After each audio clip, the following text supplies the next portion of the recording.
Royal media news, बातम्या आणि बरंच काही.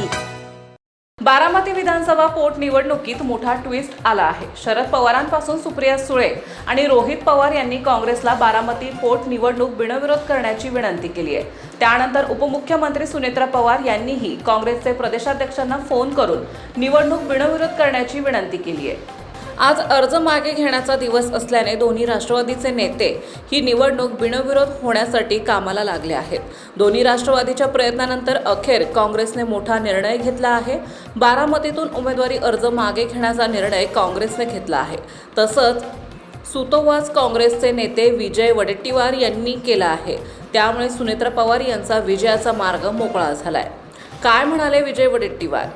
या निर्णयापूर्व दिल्लीच्या हायकमांडशी चर्चा करून त्यांच्या कानावर ही गोष्ट टाकावी लागेल आणि त्यांचा आदेश आल्यानंतर तो फॉर्म विड्रॉ करण्याची प्रक्रिया सुरू. आमची भावना म्हणण्यापेक्षा विशेष करून मला तर नाही पण प्रदेश अध्यक्षांना अनेकांचे फोन आले. सत्ताधारी पक्षातील म्हणा किंवा उपमुख्यमंत्री जे आता निवडणूक लढत आहेत, सुनेत्रा पवार आणि त्यांचाही फोन होता.